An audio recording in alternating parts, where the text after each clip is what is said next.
is one of the fundamental, if not the most important skill as a person you need. Yeah. That will move mountains for your life.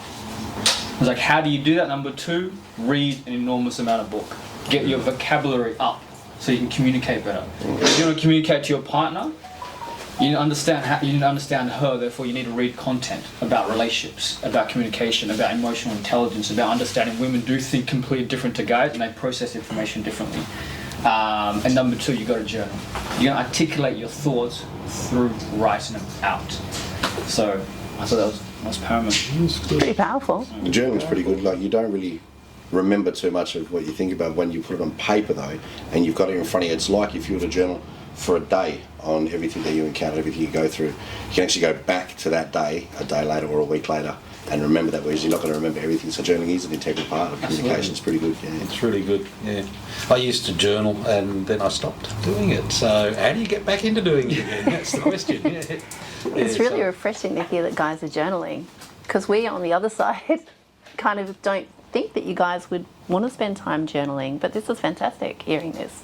I haven't done for a long time. Mind you, I've been under the pump with work, but journaling was an integral part of my journey coming out of the lifestyle that I led. Yeah. I led a very drug-fueled gang lifestyle for 25 years, and coming through the transition to the other side, journaling actually helped me to really grow in the direction I need to grow. So did you write your journal every day? Every day. Yep. Every day. In the morning and the evening, or just? Yeah. It was like we'd have a devotional in the morning. Yeah. And I'd start my day with what I'd dreamt about and what I'd gone through the night. It was a good sleep, bad sleep, and what I was expecting to do for the day from the morning, and then what I was grateful for, I'd write underneath all those. So a bit of planning in there as well. There was a lot of planning. Yeah, definitely. Yeah.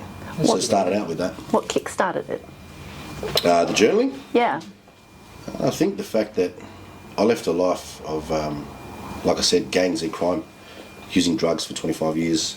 I didn't know who I was at all, and I didn't know how to communicate to anyone. I communicated with my hands, with anger, with force, and to be able to voice myself, I needed to find a way on how to do that, to the point where you'd actually be received on the other end.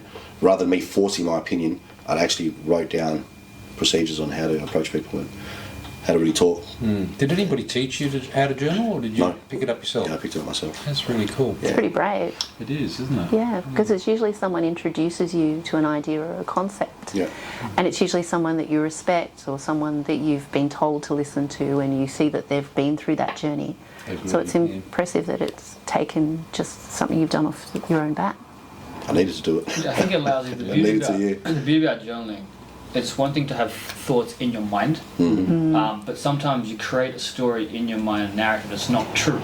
Yes. So when you put pen to paper, you can start writing it down, and then you can, I don't know, there's a lady that used to say, get all your thoughts, write it out. Get a highlighter and highlight all the negative ones, and flip every negative one to a positive. Yeah. That's good. So it was a very colourful way of understanding it, but it was very beautiful because 90% or a lot of our thoughts that are in our minds are usually negative. When we put pen to paper, we actually start to see, holy moly, why am I saying all this stuff to myself? How do I expect myself to communicate well in any way to anybody if this is how I communicate to myself on a regular basis? That's why journaling is important, because you start to communicate, especially gratitude. Yes. When you start to list out things you're grateful for, gratitude is an incredible emotion. Where it changes our perspective and our body position in a manner we see the world in a completely different perspective, and it starts to create a level of value in ourselves. So journaling is incredible in that sense. Yeah, that's true. It's a good way to reflect on what you've thought about, and like you said, weeks and days later, and see how far you come. It's a positive step. Growth thing. Yeah.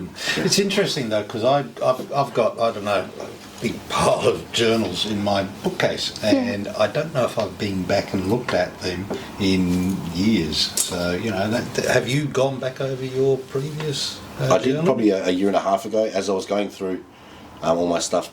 Actually, no, it'd be a bit earlier than that. I put a lot of my things into storage because I'm building a house at the moment. So everything that I've kept from the past that meant a bit to me, the rest I chucked out, and journals were something that meant a lot to me, so I've kept them. Just had a quick flick through and I was like, yep, I'm getting told I'm going through down memory lane here, so I better stop. But I remembered that I've got on there, so they are there. But it is for me, it was an integral part of change. I needed to do it. I haven't done it since, but it is something that more than likely we'll go back to down the track.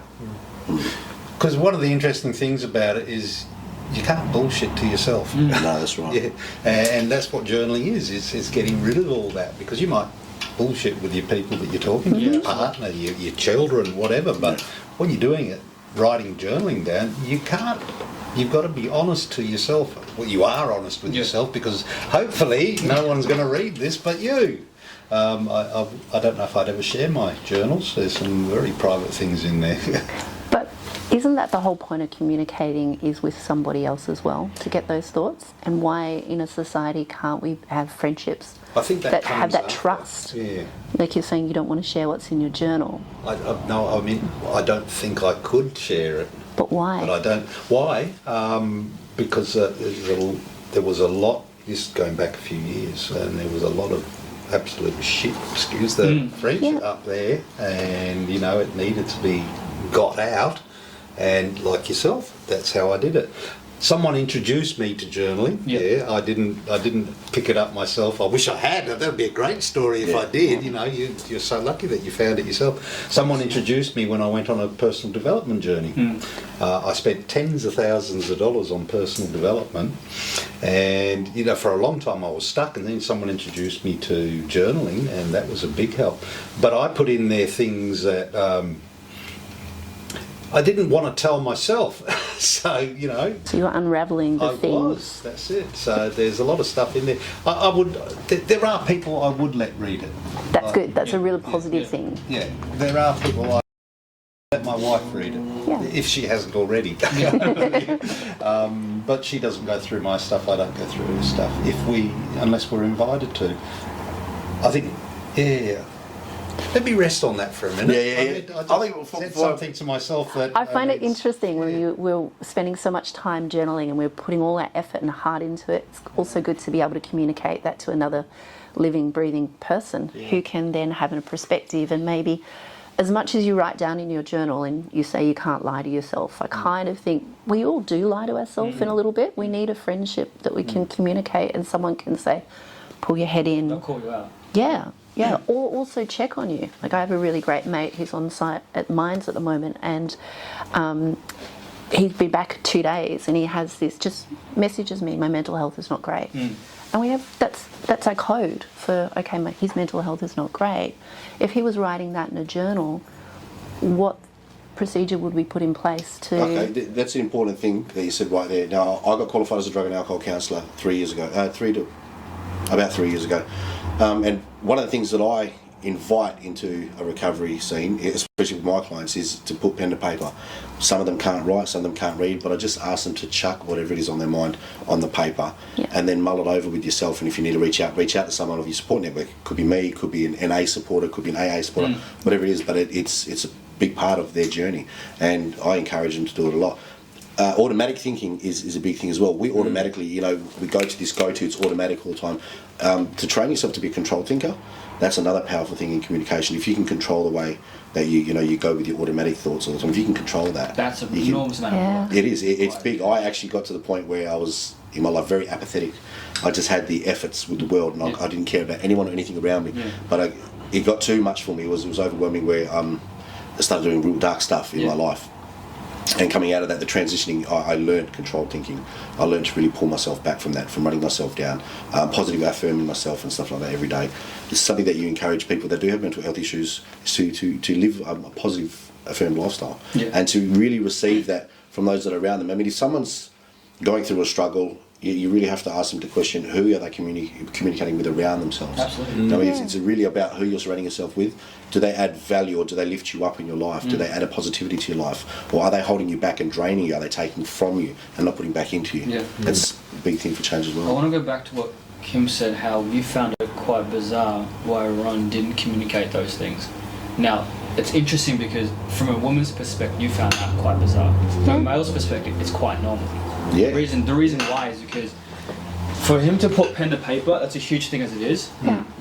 We struggle to communicate that to ourselves, let alone try to get the vocabulary and the language to communicate that to somebody else.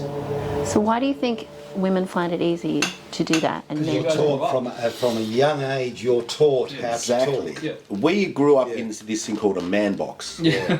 Okay, we grew up in the man box where we shelter ourselves. I feel like I'm in a little huddle. It's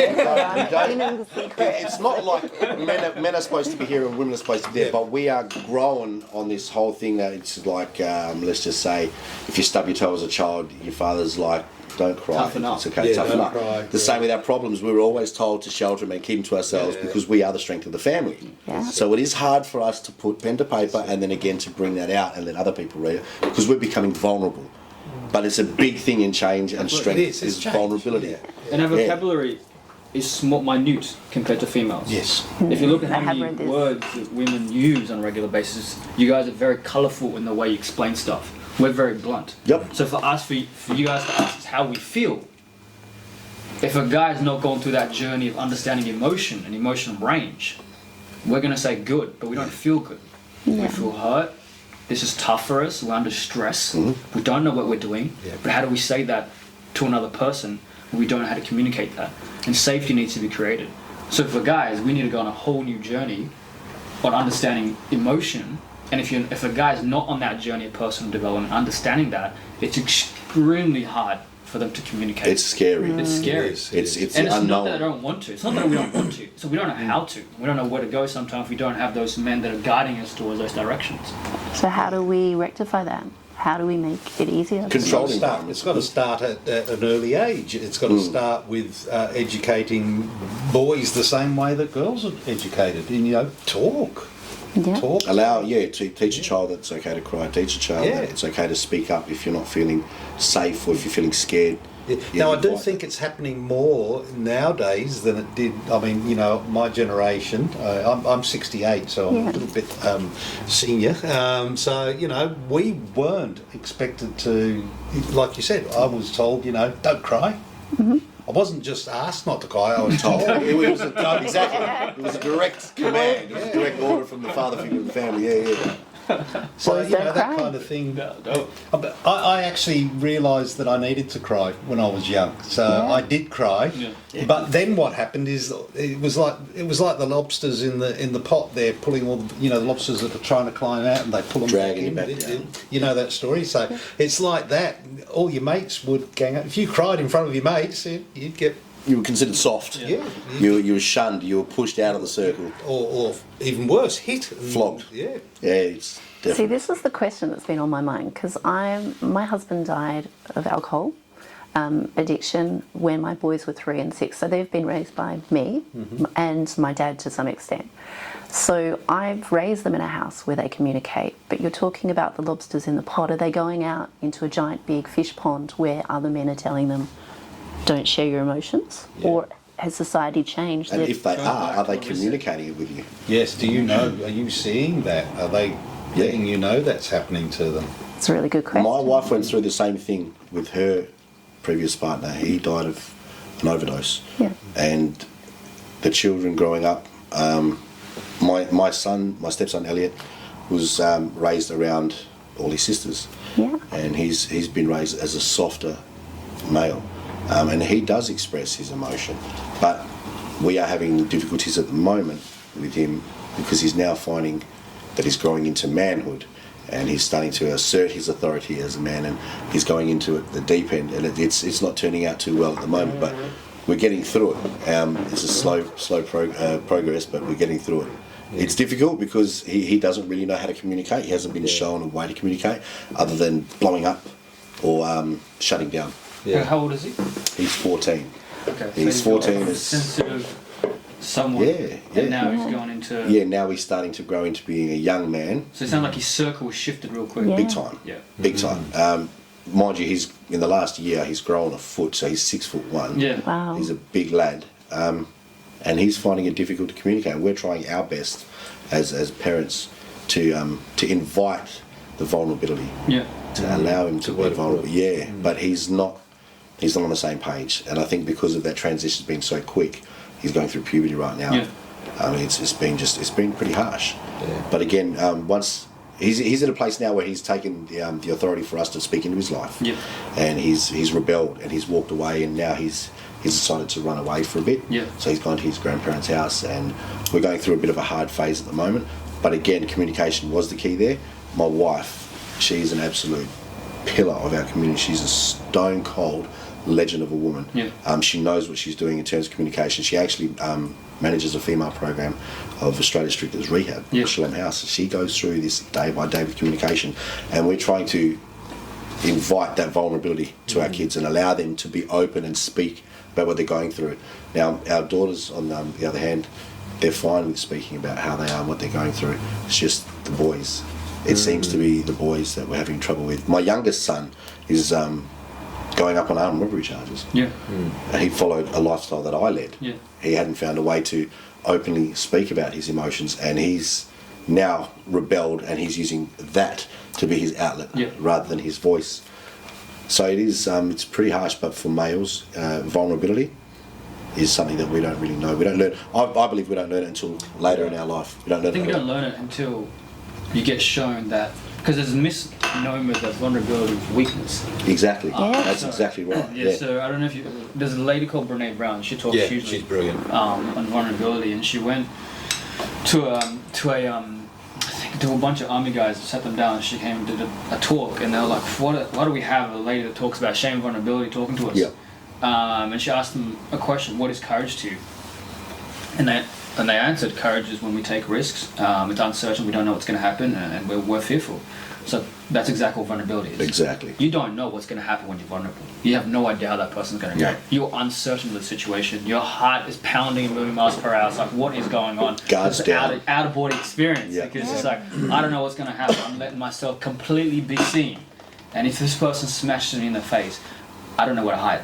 And I think that's the notion of you learning how to create safety, that it's okay. Like, I don't know at what point people will open up, but when they do, it's like, I just hope the other person gives them that length to just let them sit in the pain. Because sometimes it's not about what someone says. It's about if you're just listening, man. Like, if I come to you, just shut up and listen. Yeah. And that's especially at a young A age. shoulder or an ear. Yeah, absolutely. It's massive. It is massive. Being someone that can be that ear or the shoulder is a massive thing. You're really putting your guard, like you're letting your guard down when it comes to that. But I honestly believe that the more this is put out there, it's not going to be put on the media or anything, but the more it's put out there through certain networks, the more it's going to be taken on board. But it's just not. There's limit to what's been put out there for men. I mean, you get Black Dog and stuff like that, different organisations. Yeah, there's a few places. There is a few, but they're not put out in society as much. It's sort of a taboo subject, really, in terms of men, communication. It really is. Yeah.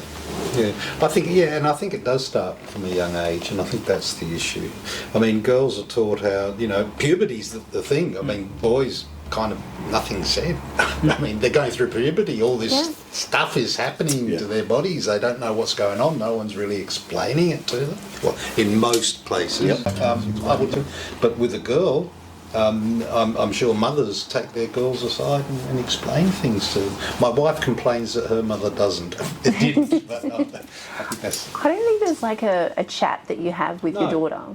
My daughter's 8 and she's quite capable of chatting, but so is my 16-year-old son. But what I'm kind of learning today is no matter how good a job I do, he's going to grow up, both my sons are going to grow up in a man's world, in this men's box. Yeah. So how do you create that safe space? Like how, because no matter what I do, he's going to walk into this man's world, both of them are. How do you change the narrative so it's not, are you okay day or Black Dog, and it just becomes... If we're in the toilets and we see another female crying, we'll go, how are you going? What do you need? We don't. We walk out. We wash our hands and we're out of there. Really? Yep. Because we don't know how to. Yeah. It's like, what are you going to say? Like, obviously, I'm better at it. Like, if I see someone crying, I'm going to go, hey, bro, is everything okay? Yeah. Given that 5-6 years ago, yes, it's not that I don't want to. It's not that I don't want to. Grow into that as men, but so you have to go through that journey. It's not like that guy's crying, man, stuff it, I'm going to walk away. It's just like, I'm putting myself in an area where I can't control what happens. That's it. danger. Like if Yeah. I go up to him, hey, what's going on? And the guy just like, oh, you know, I've had this breakdown, and he starts crying, would have freaked out, would have walked away. I don't know how to. I think in allowing myself to be vulnerable, I learned that I was empowering myself. Yeah, I it's learned really that I was important, yeah. growing a resilience muscle. I was strengthening it. I think that's a big thing. I think if you invite that into a young man's life and allow them to be vulnerable, allow them to cry, but on the backside of that, you explain to them by doing that, you're actually growing stronger, son. You know, you're strengthening yourself to that. You're becoming a lot more resilient to the world and the ways of it.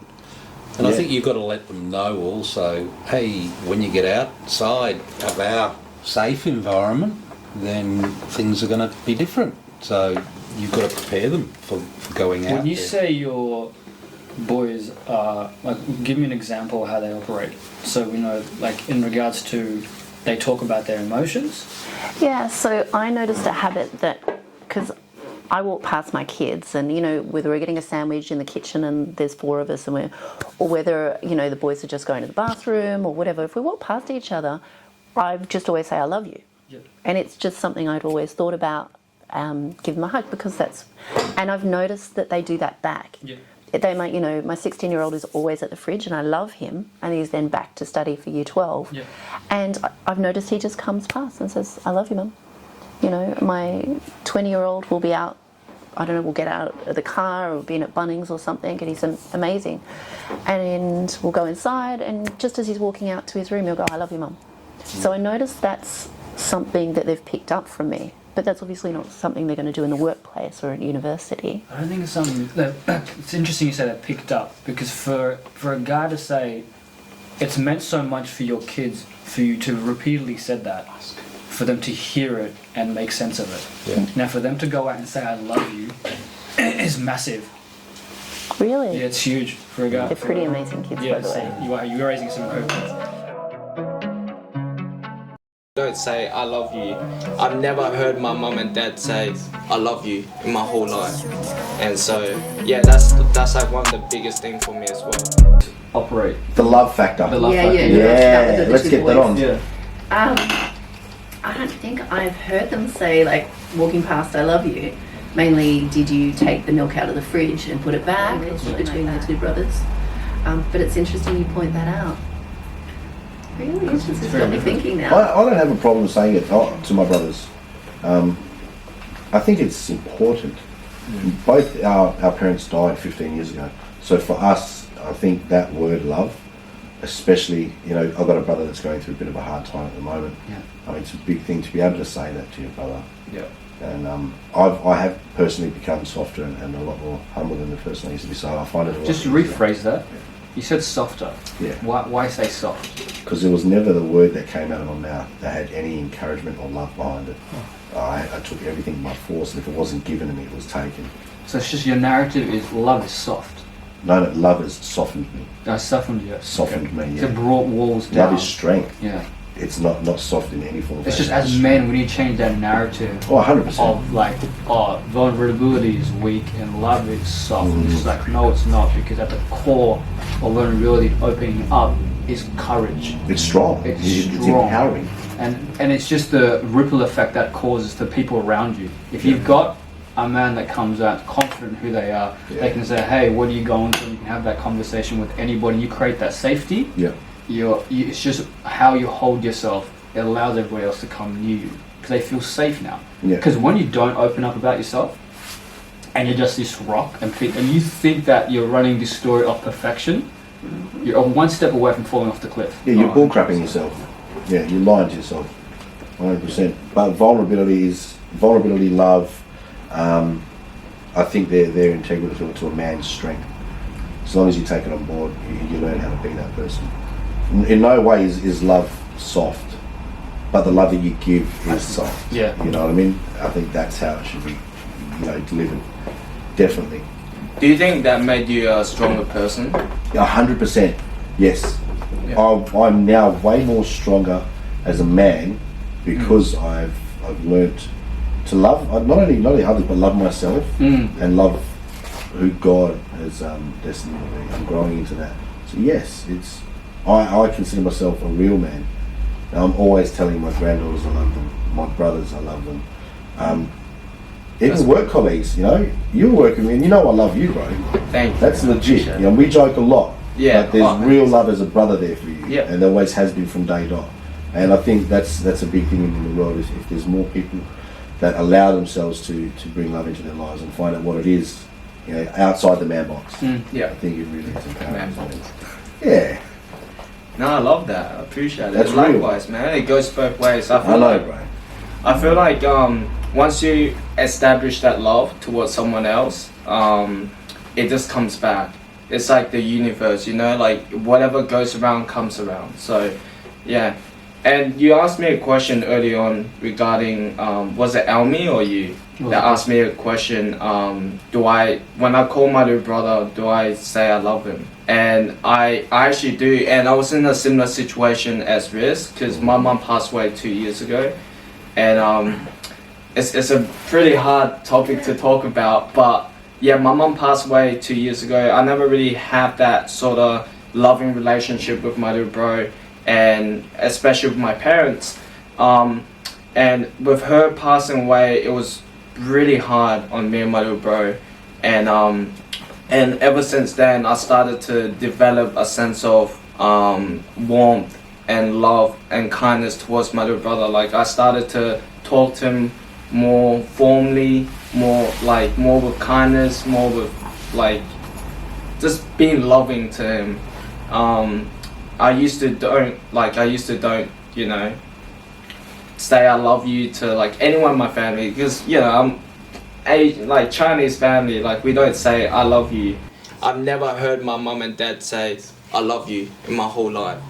And so yeah, that's like one of the biggest things for me as well. And I'm actually blessed that I have a foster mom. She's Jamaican. Jackie's awesome. Jackie, Yeah, I love her to she's bits. beautiful. She's like really spiritual, and she's really loving, and she opened my eyes to actually show more gratitude in life, and love in life. That's one of the biggest things I've learned from living with her. So yeah, it's that don't use your head. Your head is your ego. Just speak from your heart. You know, there's for example, a married couple, if they say, hey, F you, not F me, F you. And the next morning they'll wake up, F you, get out of my house. Like, you know what I mean? Like, but if you speak from your heart, then, you know, like, look, it's all good, I love you, I don't want to argue, you know? And the next morning, you forget about it, because your heart doesn't store any memories of what you say. It's out of the pureness of love. So It's beautiful. It's so interesting, because a lot of the things you said, I've had a couple of questions for as well, for you guys, like what's a real man to you, and why is being strong important? Because they're words that men use all the time. But you asked me about what I think of when I see a man, and I think most women actually really appreciate it and really genuinely love it. We don't need the big, strong, tough guy all the time. It's great. Trust us, it's great. We need that male-female dynamic in most cases.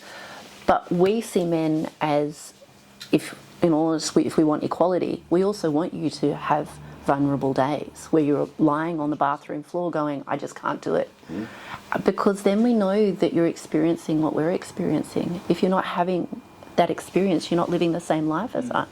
I mean, you look about what's going on in the world right now, and then coming to our own home doorstep with COVID and workplace issues, bullying. Men get bullied at work. You know, women want to be able to have a partner or a friendship or a brother or a work colleague that can say, look, I'm really experiencing something genuine here. Can we share it? Can we unpack it? Or can I just witness it? You know? I think I've hit the jackpot there. Then my wife, like, she is my best friend. Yeah. I married my best friend. Okay? And that's what we all want. We want to marry our best friend. And in the real world, a girl's best friend is somebody who talks to them and pulls them up on stuff and shares stuff and remembers stuff. Oh, I know, like last week, you were really upset about what your boss said to you. How are you feeling today? Do men say that to their work colleagues? I saw that the boss blasted you out last week because you were speeding on site. How do you feel? Are you worried about your job? Are you That is my job. That's exactly what I do. It depends on the person as well. Like what I realized, I don't work with Riz anymore, but when I used to work with him, what I realized is, on that in that workplace, everyone is for themselves, and he's like the only.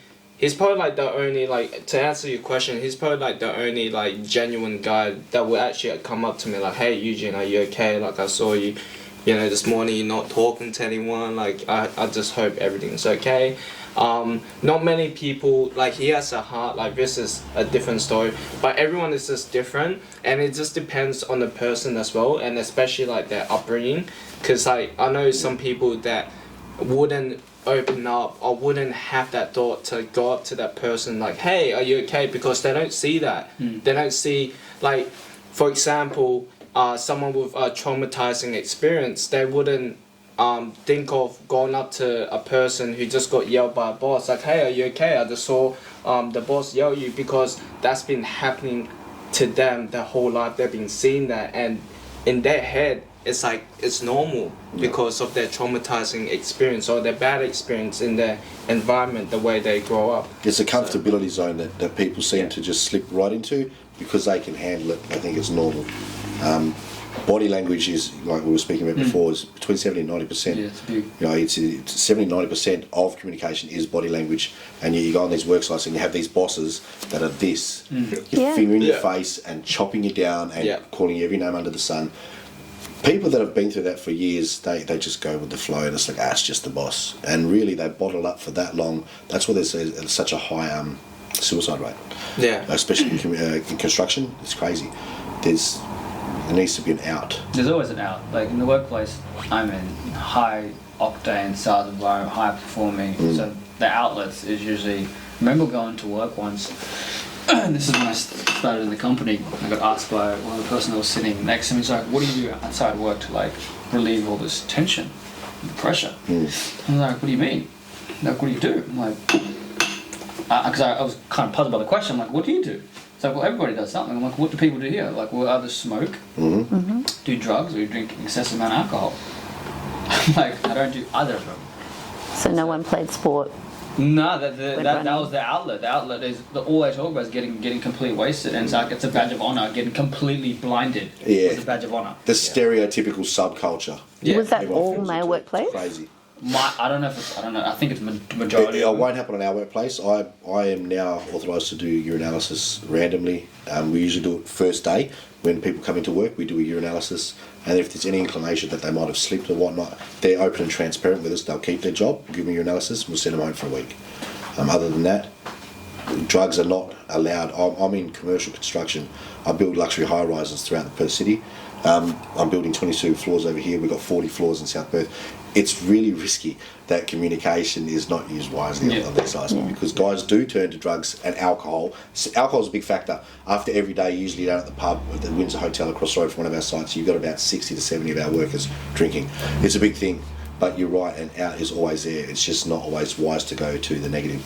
It's like having to catch up with your mates and drinking is no big deal. It's when the excessive or when you use that to deal with inner pain. A mask. It's when you're breaching certain levels. Yeah.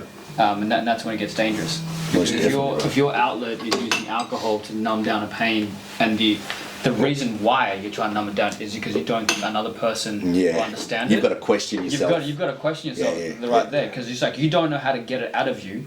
So your solution is suppress. And trying your best to forget about it. Absolutely. And that's what I did.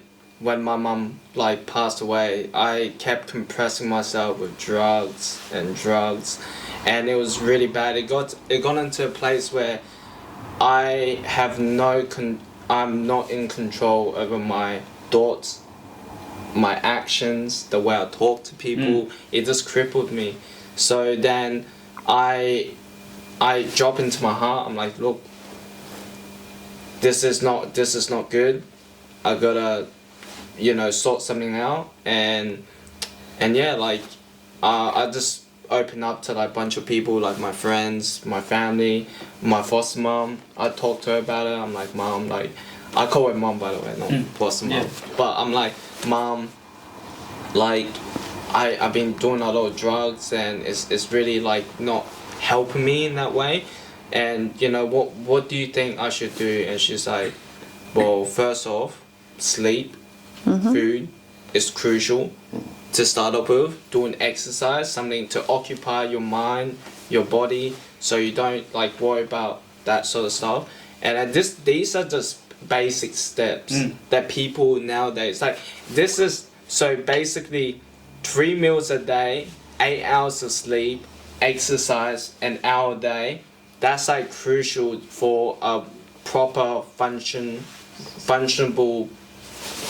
You need a healthy work leisure lifestyle. Yeah, 100%. And that's a big, for me, it's an integral part. Like my wife, she's a bodybuilder, I bodybuild.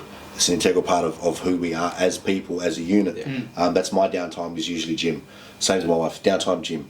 And then, okay, so on the food side of things, because of COVID, we have slugged it out with the fast food and the Uber Eats, as you can tell. But it's, you know, yeah, you have to have that healthy work leisure lifestyle, and communication plays a big part in that as well. Yeah. You need to be able to voice, you know, what it is. Not many people say, well, you know, I'm going to go to the gym, because it's looked at as being, you're a pansy, or you're trying to beef up and be a staunch bloke. You know, I mean, it's all hush hush. You know, but if it's drugs, if it's alcohol, everyone will throw it out there. Yeah. I'm going to get pissed after work. You coming? It's a badge of honour. Yeah, it is. Oh, It is. How much you enjoy. It's interesting. I love how you say drop down into your heart. And you're talking about being in emotional pain, and you talked about being in emotional pain, and you've discussed so men experience emotional pain and 100%. Yep. sleeping and eat, all those things. But how do you communicate that to somebody? Well, you talk to your. let me ask you guys a question. You're obviously, I know your job, like you're supervisor, right? What do you do for work? I work in sales. In sales, are you like the leader, the boss, supervisor, I'm a partner. partner? Oh wow. What do you do for work? So I started in construction when I was 17. My dad was a truck driver, so I went into that, and then I went into IT, all male industries. And when my hubby died, I took some time off, went back to IT. That's okay. And now I'm working with chronic pain injuries and remedial massage. So working with people in chronic pain and the doctors. Okay. So Are you like the boss or no. no? Just like so.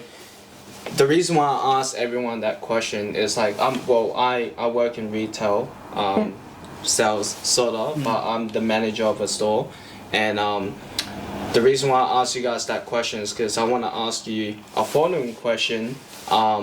So how do you communicate something to your staff members or to your co-workers?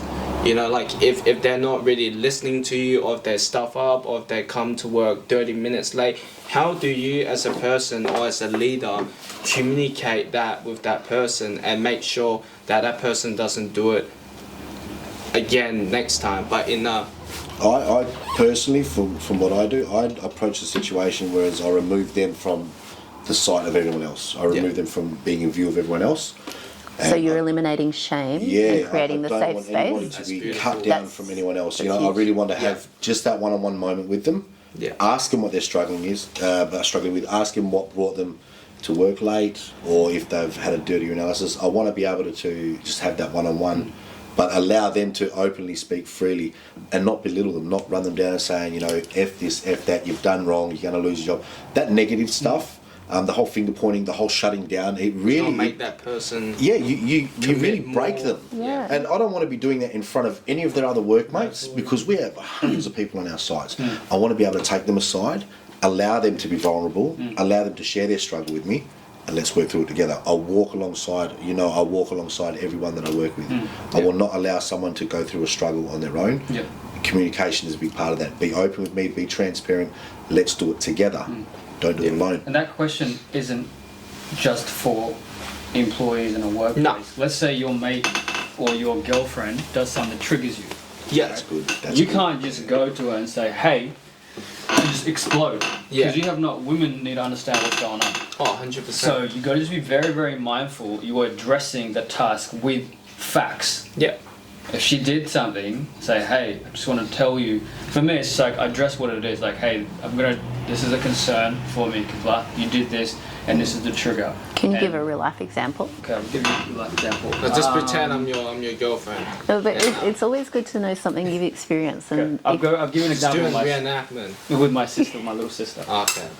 So, my little sister, I'm the issue. So, I struggled with my little sister for like, I was in my shell for a long time since I was a kid because I didn't feel loved, and I came here when I was 7, and my parents didn't know how to speak English, and my siblings didn't know how to kind of do all the process. I came here at 7. I was basically, the only thing I cared about was school. My parents couldn't read my report cards, so from the age of 7 till I was basically graduated in year 12, I was reading my own report cards. So I would read my report cards, see what I knew what it says, and then keep doing it. So I learned very early on that nobody's going to care about me. I have to do this myself. So I made an intentional dedication that I will care about my sport and my school, nothing else. So numbed every emotion down for 20 years. Obviously that caused havoc in my relationship with my little sister. So I think at the age of 22, I've got a lot of great men around me, a lot of mentors. I like, look, you need to go back into that, and that required an enormous amount of vulnerability because I needed to open up me, and I was terrified. So I sat down with my little sister, and it was regular after a year of me chilling down because I needed to create safety because she didn't trust me. Yeah. I wasn't there for basically a large portion of her life. I was in the house, but was not there. Was You not weren't present. That's Absolutely right. not. And I That's didn't right. care. It was very combative. So for me, when it got to about, I needed to sit down, have that conversation, ask that question. This is months of work, me going, catching up with her, seeing that I was actually being legit. I wasn't just going to run away. I'm here for you now. I'm in your life for you, and I want to know about you. Yeah. So I caught up with her. It's like, what was the issue in our relationship? We haven't had a relationship for years. And I'm like, I'm not going to react. I need to know. What was the biggest issue? She was like, number 1, you were egotistical. You thought you knew everything. Number 2, I couldn't come to you at all. I didn't feel safe. 3 major things. Now, as a brother, obviously it was hard to digest. Yeah. Yeah. But that's what I needed to know. So in that moment, you got to understand when you're starting asking people questions that are going to be somewhat confrontational, you need to be completely open-minded. They can say anything and not react. Yeah. It's because I created that safety, because of the work I put in, that she could be open like that to me and me not react. And my relationship with her now is amazing. I went from spending a couple hours to, and I could spend the whole day and time will go like that. Yeah. That's pretty a good. relationship. But taking on board her emotions. Absolutely. Yeah, Like now, as you were talking about, women like the fact that, you remember stuff. I'm going to be the example of the level of character she's going to be looking for her partner. Set the bar. So I Yeah. will treat her the way she needs to be treated. That's so right. I found out she likes flowers. I'll go bring her flowers, and it just opened up. She just needs to know that I'm here for her, and that's what happens. Going back to your example about employee and what happens in that dynamic, though, people need to understand when you sit down with them, you are addressing the task and not the identity. Yeah. So shame and guilt are always two things that Professionalism comes into play. Absolutely. You need to keep